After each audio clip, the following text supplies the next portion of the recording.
Mari kita berdoa bersama-sama.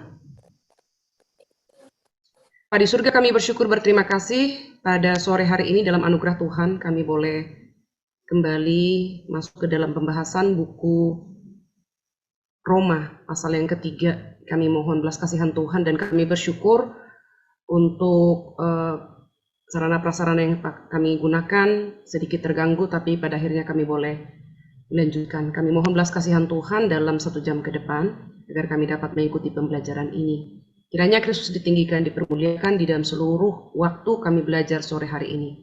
Dengarlah doa kami dalam nama Tuhan kami, Yesus Kristus, Tuhan dan Juru Selamat kami yang hidup. Kami berdoa dan bersyukur. Amin.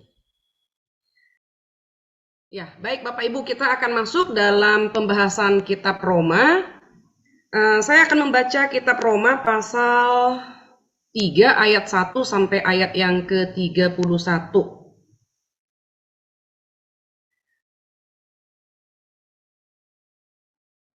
Manusia dibenarkan karena iman, tetapi sekarang tanpa hukum Taurat, kebenaran Allah telah dinyatakan seperti yang disaksikan dalam kitab Taurat dan kitab-kitab para nabi, yaitu kebenaran Allah karena iman dalam Yesus Kristus bagi semua orang yang percaya.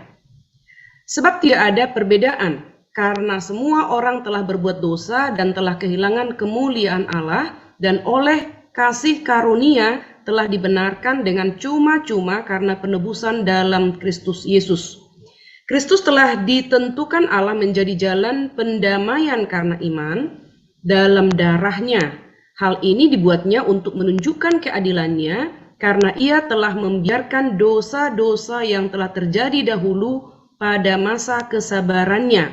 Maksudnya ialah untuk menunjukkan keadilannya pada masa ini supaya nyata bahwa ia benar dan juga membenarkan orang yang percaya kepada Yesus. Jika demikian, apakah dasarnya untuk bermegah? Tidak ada. Berdasarkan apa? Berdasarkan perbuatan? Tidak, melainkan berdasarkan iman. Karena kami yakin bahwa manusia dibenarkan karena iman dan bukan karena ia melakukan hukum Taurat. Atau adakah Allah hanya Allah orang Yahudi saja? Bukankah ia juga adalah Allah bangsa-bangsa lain? Ya, benar. Ia juga adalah Allah bangsa-bangsa lain. Artinya, kalau ada satu Allah yang akan membenarkan baik orang-orang bersunat karena iman maupun orang-orang yang tak bersunat juga karena iman. Jika demikian, adakah kami membatalkan hukum Taurat karena iman? Sama sekali tidak. Sebaliknya, kami meneguhkannya. Demikian jauh pembacaan firman Tuhan pada sore hari ini. Kita akan masuk ke dalam materi dari buku Timothy Keller ini ya. Kita melihat bersama-sama bahwa di dalam pasal yang ketiga semua manusia adalah orang berdosa, dan sekarang di dalam perikop ayat 21 sampai ayat 31 berjudul manusia dibenarkan karena iman. Jadi kata tetapi ya di dalam ayat yang ke-21 kita lihat tetapi ya adalah sebuah kata yang membalikkan pernyataan yang ada sebelumnya, tetapi bisa memberi isyarat terhadap pujian atau memberi harapan di tempat yang kelihatannya tidak ada harapan sama sekali. Jadi kata tetapi di ayat 21 ini membalikkan keadaan. Dari ayat 9 sampai ayat ke-20 dikatakan semua manusia adalah orang berdosa, tetapi di ayat 21 sampai ayat 31 dimulai dengan kata tetapi. Jadi ini kata tetapi ini bisa membalikkan pernyataan yang ada sebelumnya, tetapi juga memberikan isyarat terhadap pujian atau memberikan harapan di tempat yang kelihatannya tidak ada harapan sama sekali. Nah, di ayat yang ke-20 kalau kita lihat, sebab tidak ada seorang pun yang dapat dibenarkan di hadapan Allah oleh karena melakukan hukum Taurat, karena justru oleh hukum Taurat semua orang mengenal dosa.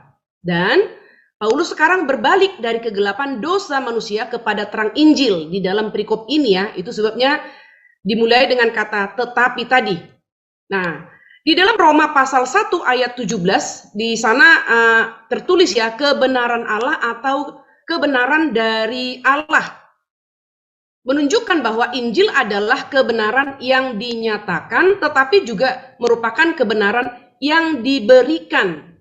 Jadi kata kebenaran dan dibenarkan menggunakan kata dikaiosune ini, ayat 21 bisa dibaca, tetapi sekarang pembenaran dari Allah telah dinyatakan. Ayat 21 itu ya, kebenaran dari Allah telah dinyatakan, yaitu Injil itu sendiri. Kebenaran Allah itu dinyatakan melalui Kristus nantinya ya, Kristus yang berinkarnasi dan karyanya di atas kayu salib. Kebenaran yang dari Allah dinyatakan. Nah, ayat 24 ya, di situ dikatakan dan oleh kasih karunia telah dibenarkan dengan cuma-cuma karena penebusan dalam Kristus Yesus, dibenarkan dengan cuma-cuma. Nah, jadi kebenaran adalah catatan kinerja yang mensahkan atau membuka pintu ya, membuka pintu. Bapak Ibu, kalau kita melamar pekerjaan, kita memberikan resume ya. Jadi melalui resume ini kita menyatakan pengalaman dan keterampilan kita, dan harapannya adalah perusahaan yang kita lamar bisa menerima kita dengan pengalaman, keterampilan atau skill yang kita miliki. Yaitu adalah isi daripada resume. Nah, dari kata resume ini juga, setiap agama dan budaya percaya hal ini berlaku juga dengan Allah. Ya, bukan catatan kerja seperti resume waktu kita melamar ke dalam satu perusahaan, tetapi yang dilakukan oleh agama dan budaya adalah catatan moral atau catatan rohani.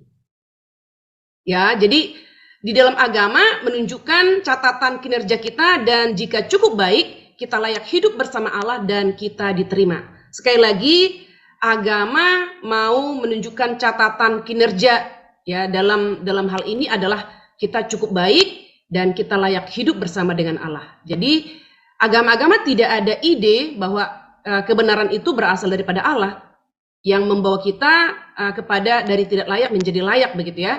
Tetapi agama-agama menunjukkan catatan kinerja. Jadi seperti resume tadi, menunjukkan skill. Kalau di dalam pekerjaan, yang melamar pekerjaan, kita menunjukkan aktif dalam bahasa Inggris, aktif dalam bahasa Mandarin, aktif dalam bahasa Prancis misalnya gitu ya. Jadi kita menunjukkan kinerja kita.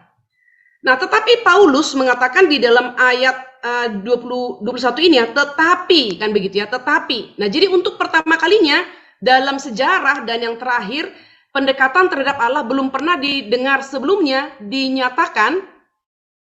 Di situ dikatakan kebenaran Allah. Nah, jadi kebenaran Allah itu berarti kebenaran dari Allah, bukan dari kinerja manusia. Kebenaran dari Allah berarti suatu catatan yang sempurna dari Allah diberikan kepada kita. Nah, kita bersyukur ya, dari kitab Roma ini kita mengerti semua manusia berdosa, tapi kemudian dalam perikop ini berjudul manusia dibenarkan karena iman. Jadi Paulus mau mengajarkan bahwa agama-agama di luar kepercayaan kepada Kristus, mereka tetap mau seperti unjuk kerja begitu ya, bahwa mereka memiliki syarat yang bisa mereka bawa di hadapan Tuhan sehingga mereka dianggap layak diterima oleh Tuhan. Dan Paulus mau membalikkan semuanya itu, bahwa kebenaran yang ada pada manusia itu adalah kebenaran Allah atau kebenaran dari Allah menjadi suatu catatan yang sempurna yang diberikan kepada kita. Nah, Paulus mau menekankan bahwa di luar Injil kita harus mengembangkan kebenaran sendiri dan menawarkan kebenaran kita itu kepada Allah serta berkata, terima aku. Ya, jadi mengembangkan kebenaran sendiri. Kalau bahasa umum kita mendengarkan itu adalah menegakkan jasa. Misalnya kita sangat giat dalam social gospel misalnya ya. Lalu kita sangat giat melayani Tuhan, sangat giat membantu fakir miskin dan seterusnya. Dan agama-agama menganggap itu menjadi satu prasyarat yang bisa memenuhi syarat Allah untuk menerima kita di surganya yang mulia. Nah, Injil di dalam Injil ya, Allah telah di dalam Injil menyatakan bahwa Allah telah memiliki kebenaran yang sempurna Lalu Allah menawarkannya kepada kita, melalui kebenarannya itulah kita diterima. Nah, jadi inilah yang ditunjukkan di dalam Injil ya, bahwa Allah telah memiliki kebenaran yang sempurna. Dia menawarkannya kepada kita, dan melalui kebenarannya yang sempurna itu, kita diterima. Jadi keunikan Injil Kristen adalah membalikkan semua yang dipercaya oleh agama, wawasan dunia, dan hati manusia. Kalau agama-agama, wawasan dunia, dan hati manusia masih memikirkan tentang resume tadi, maka Injil di dalam Alkitab membalikkan semuanya. Nah, sekarang kita akan melihat bagaimana kebenaran diberikan. Ayat 22 sampai ayat yang ke-25. Yaitu kebenaran Allah karena iman dalam Yesus Kristus bagi semua orang yang percaya. Sebab tidak ada perbedaan, karena semua orang telah berbuat dosa dan telah kehilangan kemuliaan Allah. Dan oleh kasih karunia telah dibenarkan dengan cuma-cuma karena penebusan dalam Kristus Yesus. Kristus Yesus telah ditentukan oleh Allah menjadi jalan pendamaian karena iman dalam darahnya. Hal ini dibuatnya untuk menunjukkan keadilannya karena ia telah membiarkan dosa-dosa yang telah terjadi dahulu pada masa kesabarannya. Nah, sekarang kita lihat ada 4 pelajaran penting bagaimana kebenaran diberikan kepada manusia berdosa dalam ayat 22 sampai 25 ini. Yang pertama adalah kebenaran itu diberikan ya. Di dalam ayat 22 dikatakan karena iman dalam Yesus Kristus bagi semua orang. Ini mau menunjukkan bahwa kebenaran itu diberikan kepada manusia jika mereka beriman kepada Kristus, atau objek iman yang sejati itu adalah Kristus. Kalau objek iman itu di luar Kristus, maka kebenaran itu tidak diberikan kepada manusia. Maka penting sekali Bapak Ibu, ketika kita mengajar anak-anak, ketika kita melayani ya KKR regional atau pelayanan di mana saja, ketika kita mengabarkan Injil Tuhan, penting sekali kita menekankan bahwa baik orang Kristen maupun non-Kristen, mereka harus memiliki pengetahuan bahwa objek iman yang benar, yaitu iman yang menyelamatkan, adalah Yesus Kristus. Objek iman. Jadi dengan kita beriman kepada Kristus, maka kita akan memiliki iman yang menyelamatkan, saving faith. Ya, jadi objek iman itu penting sekali. Sama seperti dalam ibadah ya, objek penyembahan kita dalam ibadah adalah Allah Tritunggal. Di luar daripada itu adalah ibadah yang tidak diperkenan oleh Tuhan. Jadi objek ibadah. Demikian juga objek doa. Ibadah yang benar pusatnya adalah Allah Tritunggal. Doa yang benar ditujukan kepada Allah Bapa begitu ya. Demikian juga iman yang sejati atau iman yang menyelamatkan, objeknya adalah Yesus Kristus. Nah, jadi yang pertama adalah iman itu diberikan. Yang kedua, ayat yang ke-23, tidak diberikan melalui usaha sendiri, karena semua orang telah berbuat dosa dan telah kehilangan kemuliaan Allah. Jadi dalam statusnya atau dalam naturnya, manusia semua sudah jatuh ke dalam dosa ya, karena semua orang telah berbuat dosa dan telah kehilangan kemuliaan Allah. Jadi kebenaran itu diberikan bukan melalui usaha manusia, karena manusia tidak mungkin mendapatkan kebenaran, memiliki kebenaran di dalam dosa ya. Yang ada adalah natur manusia berdosa itu, ya upah dosa ialah maut. Tidak mungkin manusia menjadi manusia benar ketika mereka memiliki status berdosa dan belum dibenarkan di dalam Kristus. Jadi kebenaran itu tidak diberikan melalui usaha sendiri, melainkan kembali lagi anugerah ya, anugerah diberikan melalui anugerah. Kalau kita tarik lagi kepada pembahasan kita dari buku katekismus, pembenaran itu mulai dari kekekalan. Allah memilih, itu dasarnya kan ya, Allah memilih. Lalu di dalam sejarah dunia panggilan efektif itu sampai kepada kita. Iman itu diciptakan oleh Roh Kudus melalui pendengaran akan Injil Kristus, Roma 10 ayat 17, dan kita masuk ke dalam proses, ya, dibenarkan, diadopsi, lalu proses sanctification, dan terus berjuang di sana mengerjakan panggilan kita sebagai imamat yang rajani, ya, menjadi umat yang tidak bercacat, ya, yang kudus dan tidak bercacat. Yang keempat, yang ketiga dikatakan kebenaran itu diberikan dengan cuma-cuma, ya, dengan cuma-cuma. Jadi di sini mau menggambarkan iman adalah sikap dekat kepada Allah dengan tangan kosong, sama seperti anak kecil meminta kepada ayah atau ibunya hanya menerima kemurahan tanpa jasa. Nah, jadi kata cuma-cuma ini berarti adalah tanpa jasa, tanpa usaha, diberikan dengan cuma-cuma. Sama seperti seorang anak meminta kepada orang tuanya, orang tua itu tidak memberikan satu persyarat, kamu akan mendapatkan apa yang kamu minta jika, tidak ya. Tapi orang tua akan memberikan. Demikian juga iman kita adalah sikap dekat kepada Allah dengan tangan kosong. Kita tidak membawa sesuatu, iman plus ya, iman plus, iman tambah perbuatan baik misalnya. Baru kita diterima oleh Allah, bukan kan ya? Tetapi iman yang sejati itu akan disertai dengan perbuatan baik. Jadi kita harus sangat jelas bahwa iman dan perbuatan baik itu bukan prasyarat untuk kita dibenarkan, tapi kita diberikan iman yang sejati, lalu iman yang sejati itu akan menghasilkan perbuatan baik, ya, perbuatan baik. Jadi bukan iman tambah perbuatan baik, bukan, tapi iman akan disertai perbuatan baik, atau iman akan menghasilkan perbuatan baik. Berarti iman dulu, baru kita menghasilkan perbuatan baik. Nah, jadi iman hanyalah sarana yang melaluinya Anda menerima keselamatan, bukan penyebab Anda diselamatkan. Jadi bukan iman itu yang menyelamatkan kita, tapi iman itu adalah sarana. Jadi dengan kita datang kepada Allah dengan iman, Allah menyelamatkan kita. Jadi yang menyelamatkan itu adalah Yesus Kristus, Allah anak, ya kan?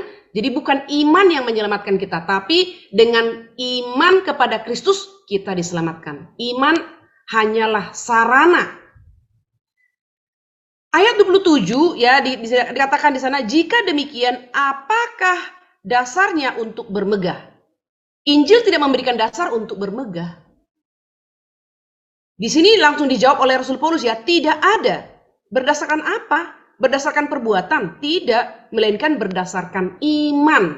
Nah, jadi dengan demikian Bapak Ibu sangat jelas sekali ya, iman Kristen mengajarkan bahwa bagaimana kebenaran itu diberikan, yaitu dengan iman kepada Yesus Kristus. Baru kita dibenarkan. Dari tidak benar menjadi orang yang dibenarkan. Yang keempat, ayat yang ke-25. Karena iman. Jadi kebenaran itu diberikan karena iman di dalam darah Kristus. Ya, Kristus Yesus telah ditentukan oleh Allah menjadi jalan pendamaian karena iman dalam darahnya. Jadi kebenaran diberikan karena iman di dalam darahnya. 1 Korintus 2 ayat 2 mengatakan iman yang menyelamatkan adalah dalam Yesus Kristus, yaitu Dia yang disalibkan. Jadi harus jelas sekali karena iman di dalam darah yang dicurahkan di atas kayu salib. Karena kita melihat salib itu menjadi rencana dan rencana Allah yang digenapi, ya. Dengan Yesus melaksanakan kehendak Allah naik ke atas kayu salib, karena itulah ketetapan Allah. Yesus harus naik ke atas kayu salib karena dalam perjanjian lama dikatakan terkutuklah orang yang digantung di atas kayu salib. Maka kutuk akibat dosa itu ditanggung oleh Yesus di atas kayu salib. Nah, jadi sekarang kita mari belajar dengan pelan, perlahan kita mencerna, ya. Sekali lagi kita diingatkan kembali akan keagungan salib. Kenapa Yesus harus naik ke atas kayu salib? Karena itu kehendak Allah. Karena akibat dosa kita terkutuk. Dan kutuk akibat dosa itu ditanggung oleh Yesus Kristus dengan naik ke atas kayu salib.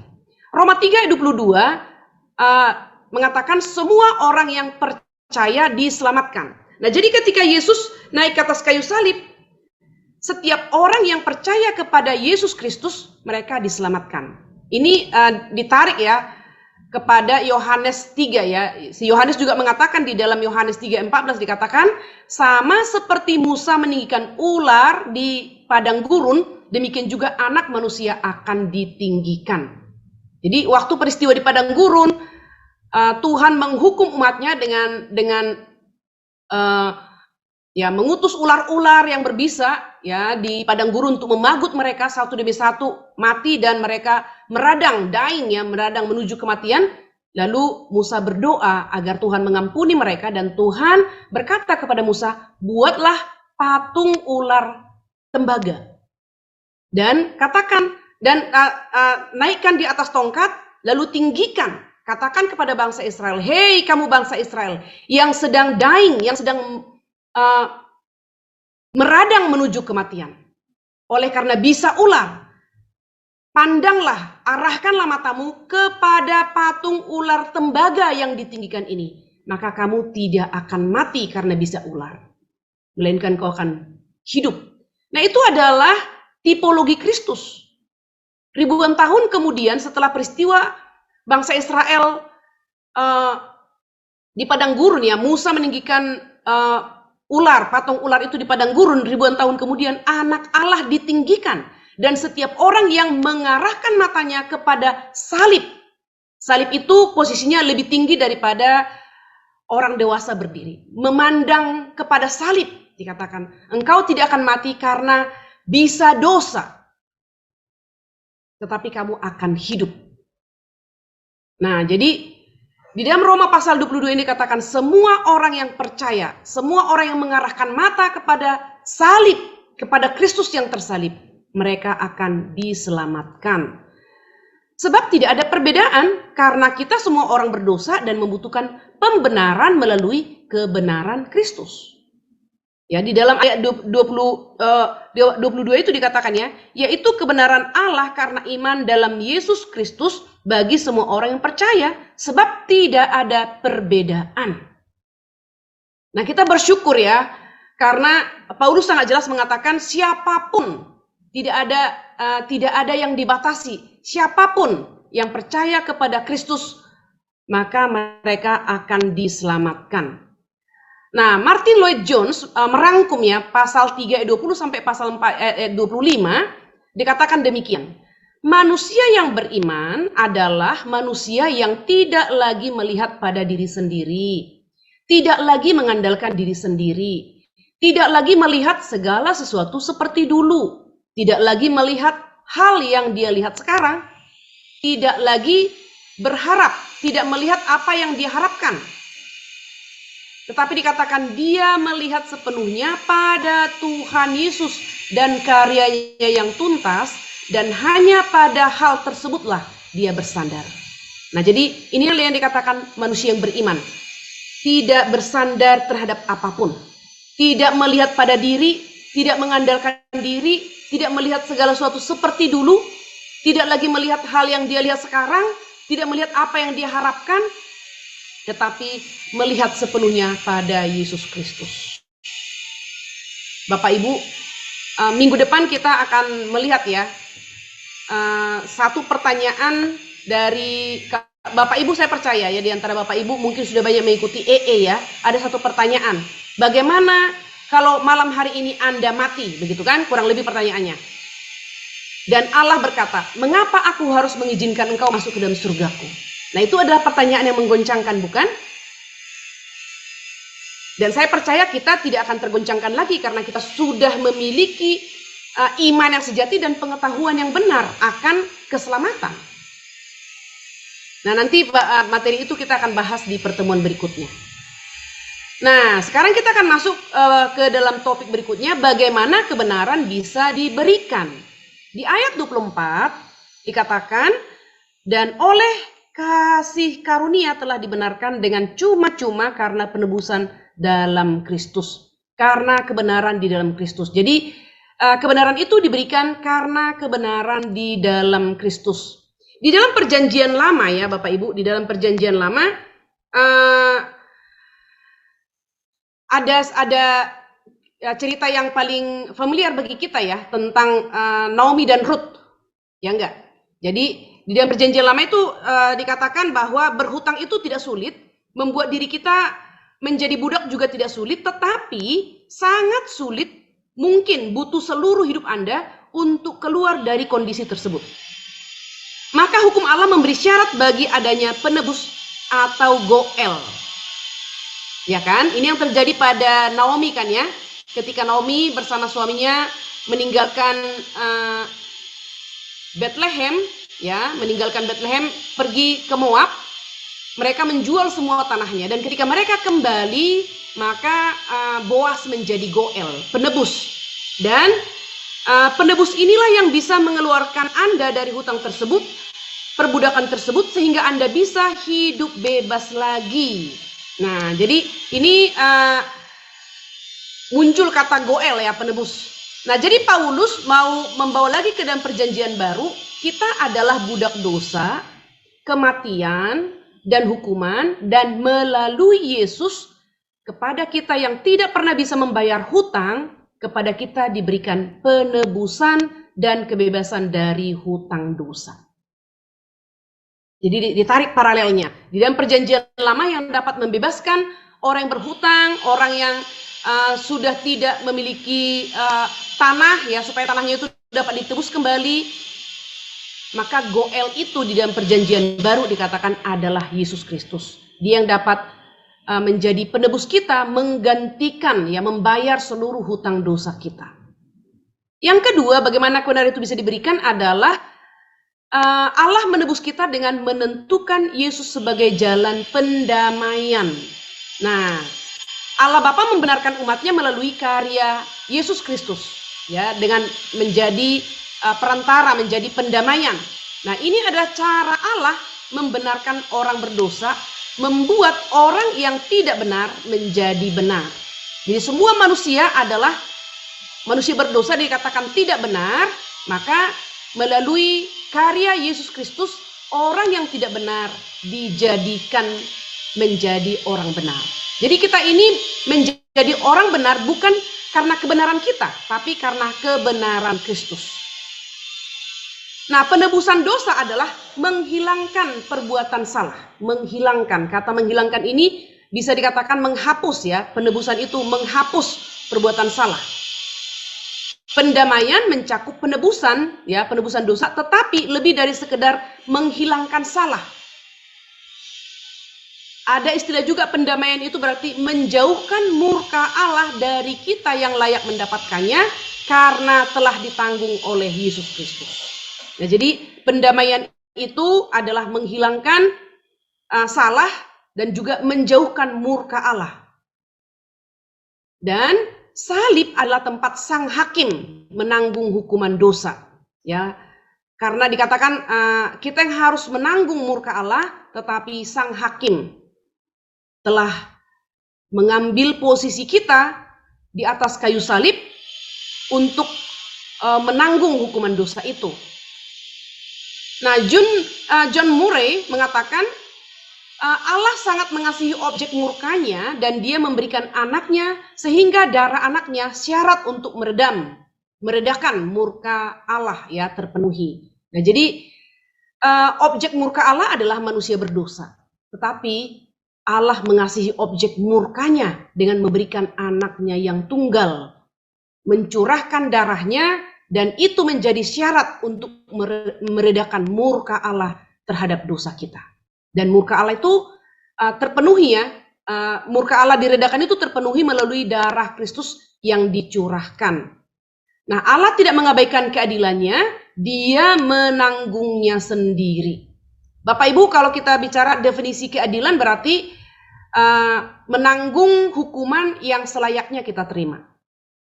Tetapi kasih karunia adalah menerima sesuatu yang tidak layak kita terima. Nah, jadi Allah yang adil itu adalah menanggung hukuman yang seharusnya kita terima. Maka kemudian kita menerima kasih karunia, yaitu menerima apa yang tidak layak kita terima. Nah, jadi salib memuaskan secara penuh dan tuntas kasih dan murka Allah. Nah, di atas kayu salib itulah ya Yesus Kristus memuaskan secara penuh dan tuntas kasih Allah kepada manusia berdosa dan murka Allah terhadap manusia berdosa. Di atas kayu salib, murka dan kasih Allah dibenarkan, ditunjukkan, dan dinyatakan secara sempurna. Pendeta Stephen Tong berkata, di atas kayu salib Allah mempertontonkan bagaimana Allah membongkar isi hatinya. Betapa dia mengasihi objek murkanya, betapa dia menyatakan keadilannya dengan menimpakan seluruh murka itu kepada anaknya yang tunggal. Jadi kasih itu adalah pertemuan antara kasih Allah kepada manusia berdosa dan menegakkan keadilan Allah terhadap manusia berdosa yang ditanggung oleh Yesus Kristus. Tadi saya sudah mengatakan adil berarti kita menerima apa yang pantas ya, apa yang pantas kita terima. Dan sebagai manusia berdosa, ya kita pantas menerima hukuman dosa kita. Dan itu diambil alih, ya digantikan oleh Yesus Kristus. Nah, keduanya terlihat dengan jelas dan dipenuhi secara tuntas. Ya, salib adalah pertunjukan keadilan Allah dan kasih-Nya yang membenarkan. Roma pasal 3 ayat 25-26. Kristus Yesus telah ditentukan Allah menjadi jalan pendamaian karena iman dalam darah-Nya. Hal ini dibuatnya untuk menunjukkan keadilannya karena ia telah membiarkan dosa-dosa yang telah terjadi dahulu pada masa kesabarannya. Maksudnya ialah untuk menunjukkan keadilannya pada masa ini, supaya nyata bahwa ia benar dan juga membenarkan orang yang percaya kepada Yesus. Nah, jadi mengerti salib membuat kita mampu mengerti perkataan Paulus dalam ayat 25 ya. Allah membiarkan dosa-dosa yang telah terjadi dahulu pada masa kesabarannya. Yaitu dalam masa perjanjian lama sebelum Yesus berinkarnasi dan naik ke atas kayu salib. Nah, jadi Paulus menunjukkan bahwa Allah belum mengampuni dosa umatnya di perjanjian lama, juga tidak dihukum sampai Allah menimpakan semua hukuman dosa kepada Yesus Kristus di atas kayu salib. Jadi segala dosa yang dilakukan sebelumnya, dengan kata lain, Allah dalam kesabarannya telah menunda pembayaran dosa-dosa tersebut. Jadi dalam perjanjian lama belum diampuni, karena Yesus belum datang, belum menanggungnya di atas kayu salib. Nah, jadi segala dosa yang dilakukan sebelumnya dikatakan upacara dalam ritual di PL hanyalah dan dirujuk kepada Kristus, semua itu tidak benar-benar membayar hutang yang ada. Bapak Ibu mengetahui ya, dalam masa perjanjian lama seremonial seremonial bangsa Israel yaitu memberikan korban, ya, korban penghapus dosa. Mereka melakukannya setiap tahun, bukan? Dan itu adalah korban binatang. Itu adalah bayang-bayang korban yang sejati, yaitu korban anak domba Allah.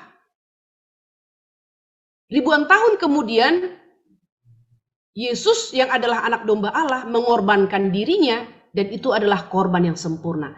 Itulah penebusan dosa yang sesungguhnya atau yang sejati. Sedangkan pengorbanan binatang untuk penebusan dosa pada perjanjian lama itu adalah bayang-bayang. Itu sebabnya mereka terus-menerus melakukannya. 1 kali setahun harus membawa korban penghapus dosa. Tetapi setelah Kristus mati menjadi korban yang terakhir, yang sempurna, yang 1 kali untuk selamanya, maka tidak ada lagi sistem pengorbanan untuk penghapusan dosa. Jadi Allah menerima Abraham, Musa, Daud, dan semua orang kudus di perjanjian lama ketika mereka bertobat dan percaya kepada belas kasihan Allah, tetapi menerima mereka atas dasar karya Kristus di masa depan. Ya, jadi apa yang terjadi jika kita lupa kalau Allah itu adil dan yang membenarkan? Ini kita kemudian lihat topik berikutnya, segala kehilangan keadilan dan pembenaran, ya. Di satu sisi banyak orang dibenarkan dengan pandangan yang seharusnya tercerahkan tentang Allah yang mengasihi dan bebas, tetapi mereka secara rohani merasa seperti anak yatim yang tidak punya kepastian dan kasih yang nyata. Kita sering sekali mendengarkan ya Bapak Ibu, doktrin Allah yang salah ya. Ini di satu sisi ini menekankan Allah itu kasih. dan tidak menunjukkan atau tidak membahas sama sekali Allah itu adil. Jadi hanya Allah kasih.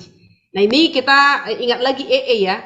Kalau Allah itu kasih seperti seorang kakek terhadap cucunya. Jadi hanya kasih. Itu menjadi kasih yang banjir. Dan pendeta Stephen Tong berkata, apapun yang sifatnya banjir itu tidak sehat. Lalu kemudian di sisi lain ya, kita lihat pada akhirnya orang yang menganggap Allah itu adalah kasih, maka mereka berbuat dosa saja ya kan. Dan pada akhirnya apakah Allah dengan konsep Allah adalah kasih, sungguh mereka percaya kepada Allah yang sejati, karena Allah yang sejati itu adalah kasih dan adil, betul nggak? Kasih dan adil seperti dua sisi mata koin yang tidak dapat dipisahkan. Jadi selalu saja kita harus melihat Allah itu kasih dan adil. Di dalam kasihnya Allah itu akan mengampuni dosa orang yang percaya dan mengaku, tentu ya, mengaku dan minta ampun kepadanya, mengakui dosa dan minta ampun. Allah mengampuni. Tapi dalam keadilannya Allah itu adalah Allah yang pasti dan akan menghukum dosa. Tidak pernah mengabaikan dosa. Nah, jadi dikatakan oleh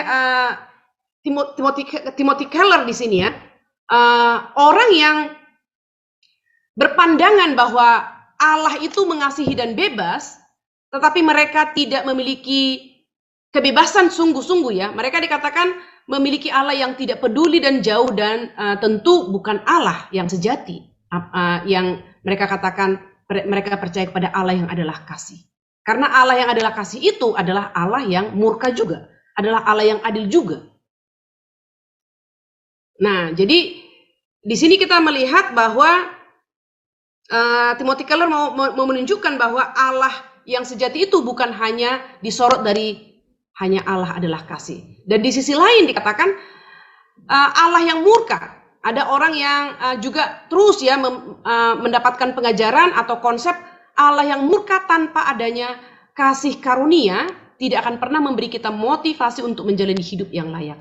Mungkin ini bisa kita ingat ya, Martin Luther. Dia menjadi marah kepada Tuhan karena dia tidak dapat memenuhi syarat yang diminta oleh Allah bahwa dia harus hidup kudus. Padahal dia berdosa. Maka dia sampai putus asa dan marah kepada Tuhan karena dia tidak sanggup memenuhi tuntutan Allah untuk hidup kudus. Sampai pada akhirnya anugerah Tuhan tiba kepadanya bahwa keselamatan itu bukan karena menegakkan jasa manusia, tapi keselamatan itu adalah anugerah Tuhan. Dan kemudian Martin Luther bersyukur bahwa Allah yang dia percaya bukan hanya Allah yang adil, Allah yang murka, tapi juga adalah Allah yang kasih dan yang beranugerah kepada manusia berdosa.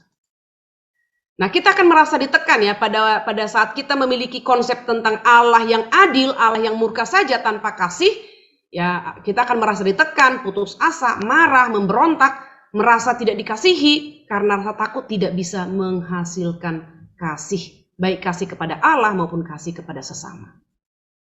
Nah, jika kita memiliki Allah yang hanya membuat standar dan hukuman, kita akan menjadi manusia yang gelisah, tidak pernah bisa memenuhi standar Allah, maka akan selalu lari dari Tuhan. Nah, ini yang terjadi, kita lihat sangat jelas ya pada Martin Luther. Jadi dia melarikan diri, dia mencoba untuk memenuhi standar yang diajarkan melalui gereja pada waktu itu tentunya ya, karena gereja memang yang memberikan pengajaran yang menjadi momok kepada umat Tuhan pada waktu itu. Maka Martin Luther dalam pencariannya kepada Tuhan, dia mencoba melakukannya dengan kekuatan sendiri, dan akhirnya dia putus asa, dia marah, dia gelisah, dan bersyukur karena Tuhan beranugerah dan menyatakan diri kepada Martin Luther bahwa Allah yang sejati, Allah yang benar itu adalah Allah yang kasih sekaligus adil. Keagungan dari salib adalah pada saat yang sama bisa memuaskan kasih dan keadilan Allah.